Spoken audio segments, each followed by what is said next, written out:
Welcome back to Radio Taiwan International. You're listening to Geek Out. What's your cup of tea, tickles your fancy, or floats your boat? Join us as we share passions from people in Taiwan and around the world. I'm your host, Michelle Chang, and today in the studio we have a very interesting guest. We have JR. How do you say your last name? I didn't want to slaughter it. Well, I'll use our Taiwanese last name, Cole. Cole. Oh, great. Thank you so much. Easier. And, well, first of all, what are we geeking out about today? Hands down, the Taiwanese food culture, snack culture. I've never seen anything like it. Have to talk about it. Yes. But first, I think it's actually pretty cool how we met. Random. Super random. So we're both part of a Facebook group called Girls That Scuba.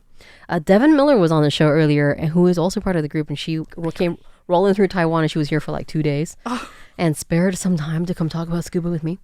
But yeah, we met through a Facebook group, and you just so happened to message me about diving in Taiwan. Yeah, it was one of those last minute, like, well, I'm going to be there. Is there diving? Right. I was like, this is perfect. She's going to know. And you messaged me back, and I made the connection, and if it weren't for the weather, I would have been able to check out some Taiwanese diving. Yeah, I'm so sorry about the weather. It's not been cooperative. Hey, I have my brand new Taiwanese bubble tea umbrella. Yes. So you're in Taiwan visiting.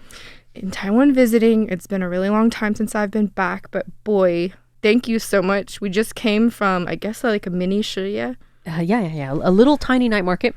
One of my favorite restaurants, in my opinion, the best lu rou fan, or stewed pork over rice in Taiwan. So tender. Yeah. Like butter. Yeah. Okay. You live in the U.S. I do live in the U.S. I live in southern U.S. In Texas. Generally, a lot of people who live in the U.S. don't like fatty meat. No. They're very much into like lean meat, right? I get it, health reasons. Do you know what a brisket is? Yes, but you are from the South U.S. Yes. So fatty meat, it's so melty, and it's just delicious. And there is a dish called lu rou fan in Taiwan where what they do is they stew fatty like pork belly, pork shin cut in a broth of soy, among other, there's garlic, there's other seasonings, and after a while it gets they're no longer chunks. It's like it's almost the texture does change. The texture of it does change to become kind of like a stewed tiny little bits of pork in it, and they ladle that right over a bed of white rice, and it's amazing. It's like the Taiwanese bread and butter. Absolutely. This particular shop is very home style. What was the name of it? Huangjia, and we ordered some vegetables and some bamboo pork rib soup. Yes. Yeah. A few things, some tofu, some stewed egg as well, and it's home style cooking. 2 thumbs up. Thank you. Then we walked through the Yesu, which is a little tiny night market, and picked up, as you must, yes, pearl milk tea, for those of you who don't understand Chinese, and also a scallion pancake. Oh yes, had to. Of course. I still can't believe your relatives didn't get you one this entire trip. I love my family. They're so accommodating, and like it's the whole thing. Like, have you eaten yet? Yeah. Where do you need to eat? We have a restaurant picked out, and so I've been stuffed full of all kinds of. This is what we came here for, like the walking snacks that you can pick up, and the swabbing, shaved ice, condensed milk. Yes, it's a greeting in Taiwan. Actually, have you eaten yet? Yeah. I think it's super cute because it's like showing like care.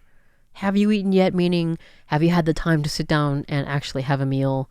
And are you taking care of yourself? And I love that connection because in the South, home cooking and food is also a way you show your love. Absolutely. So if somebody makes you some cornbread or if somebody smokes you a brisket, it's love. I've never had anyone smoke me a brisket before. Oh my goodness. I'm your girl.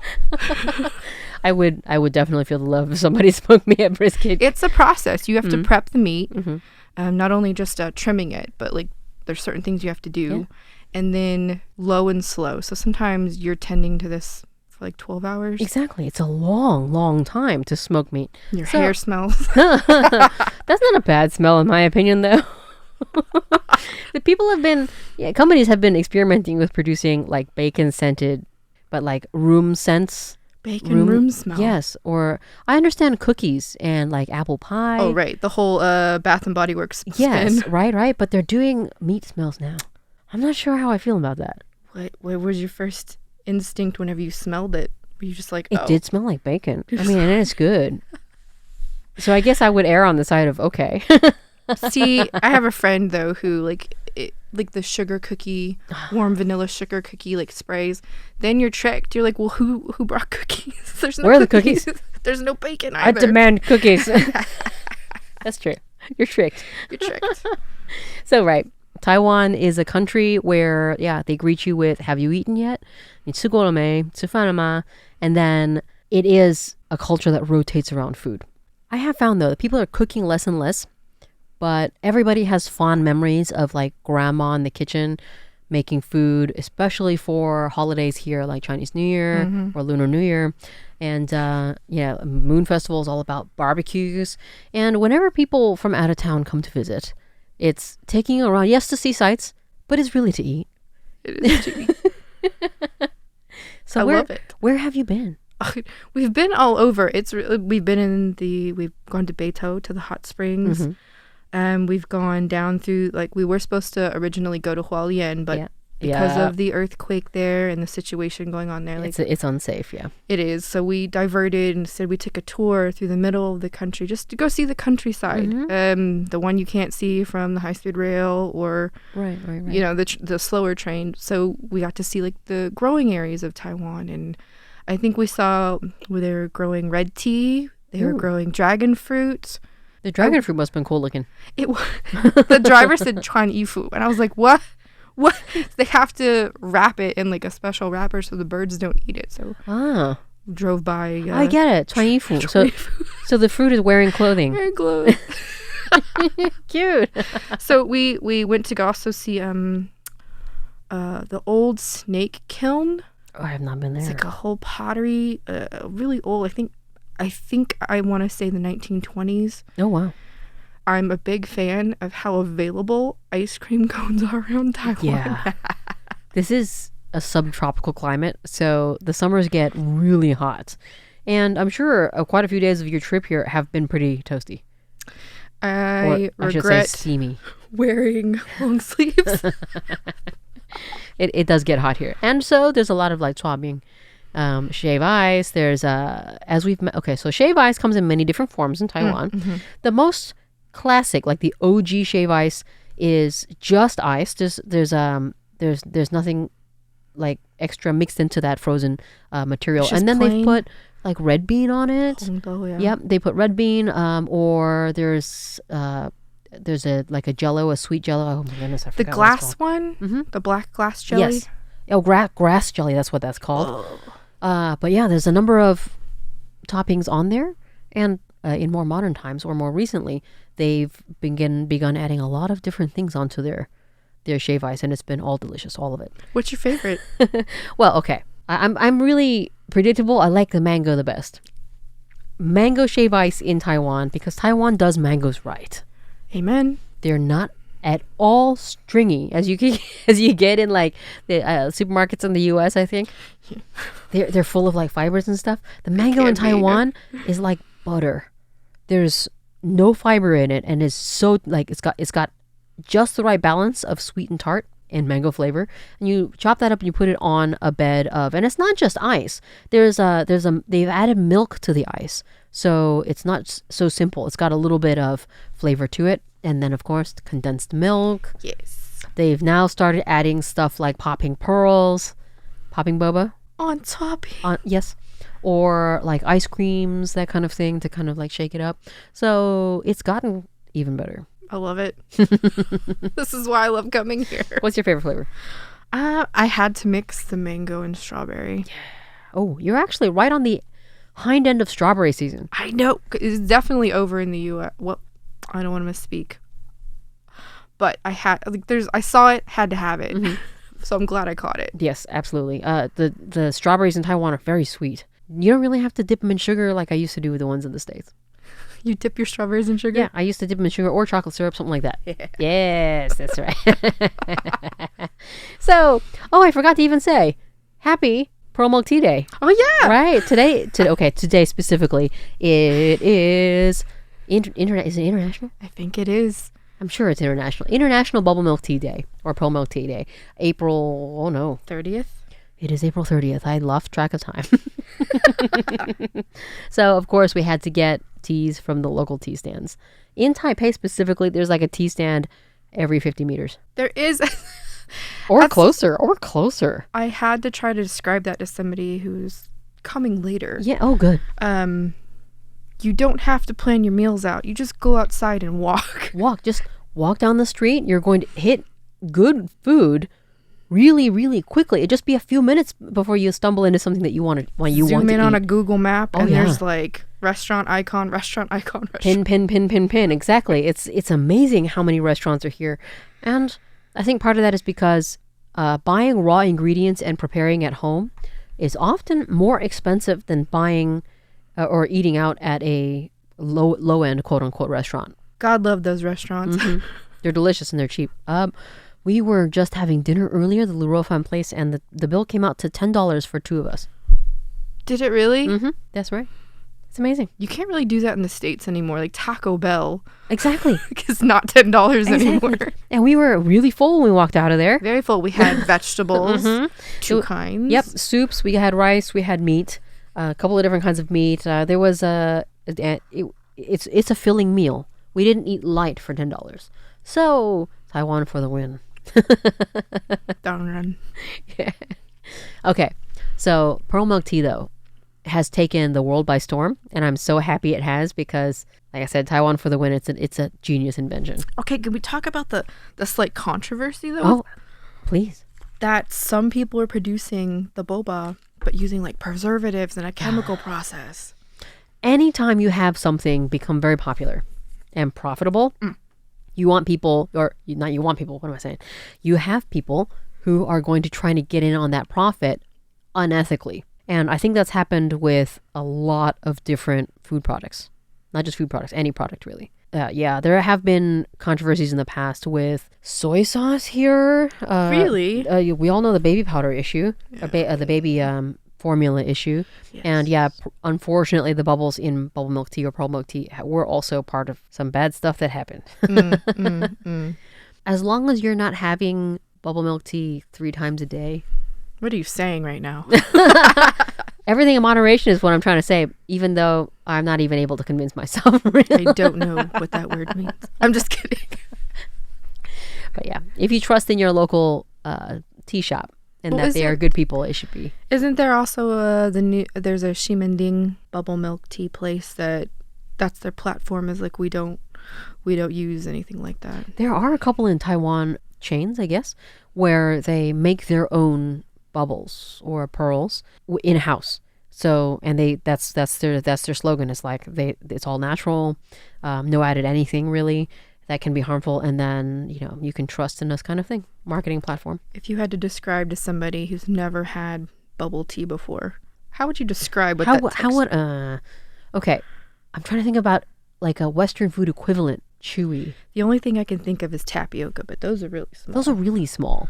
I'm gonna if you had just a giant tapioca, about the size of maybe a dime in diameter, but yeah, they're chewy and have a light sweetness to them. So they're actually really great. If you don't like sweet tea at all, you can just get a no sugar milk tea, and then adding the pearls or bubbles is just enough sweetness to give it a little bit extra. Very true. Yeah. My favorite way to actually drink bubble milk tea is hot with mini pearls. And what that I know, Taiwan's gotten real creative.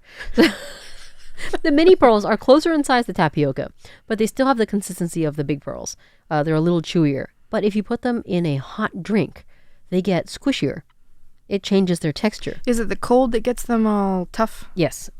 So the warmer the drink, the softer they are. And it's actually really nice. Taiwan is subtropical, so in the winter it does still get a little chilly.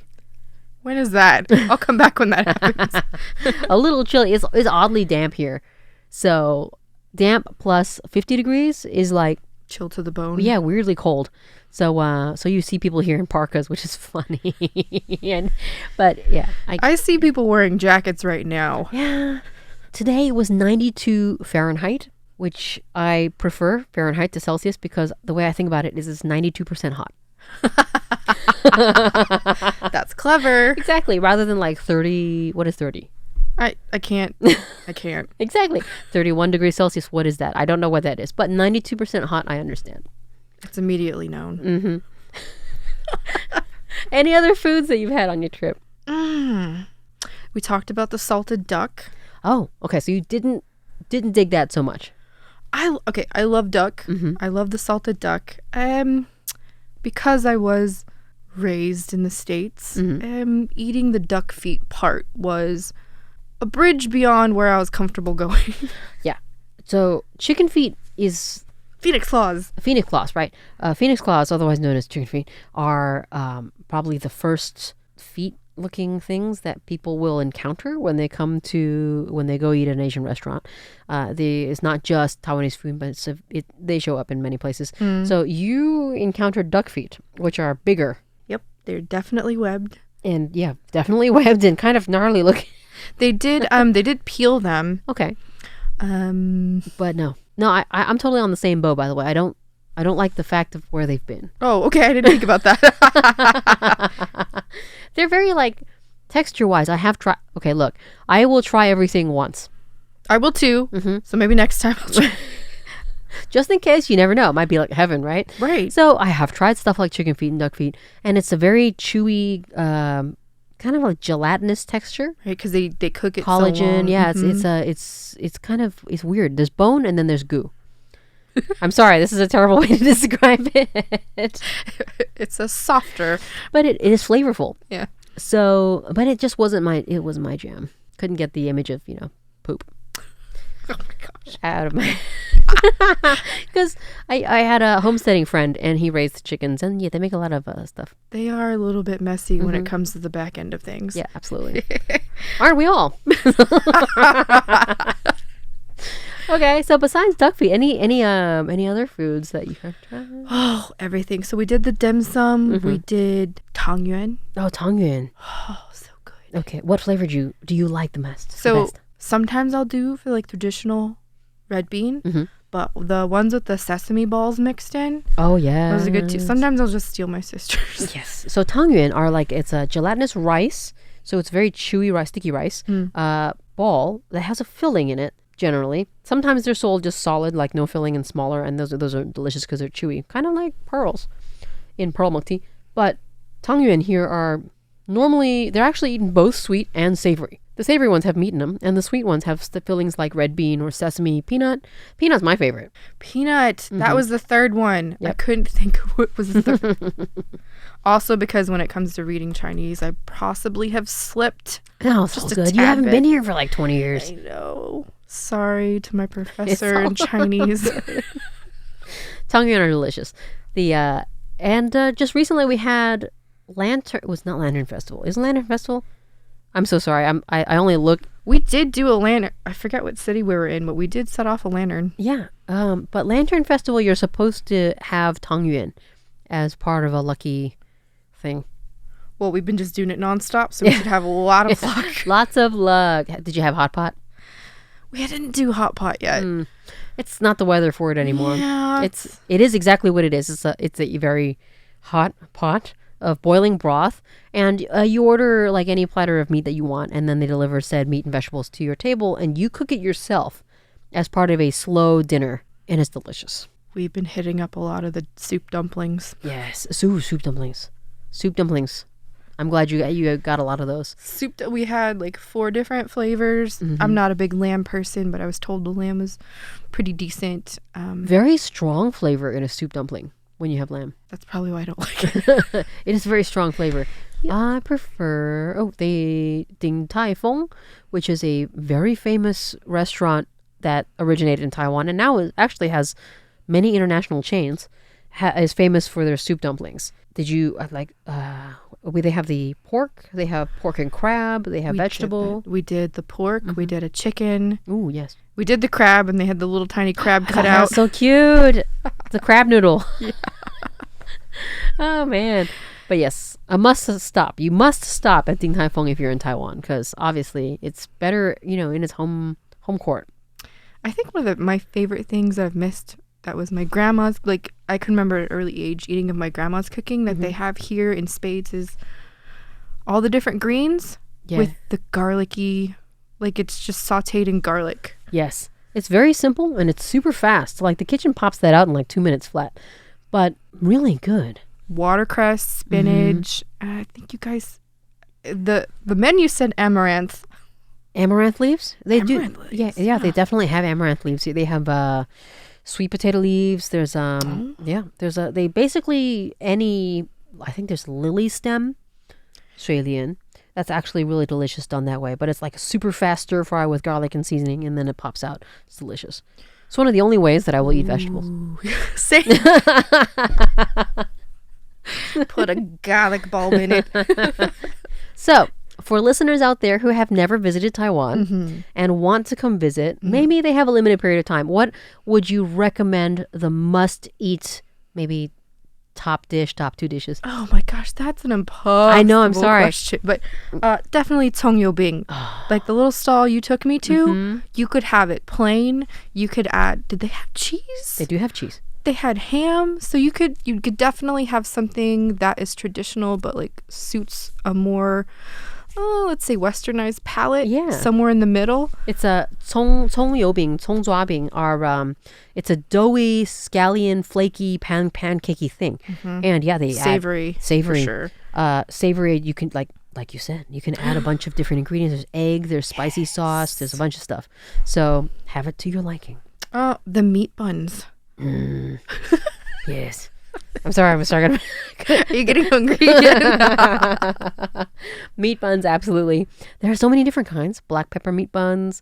There are leek meat buns. But yeah, so many. Just go to a night market.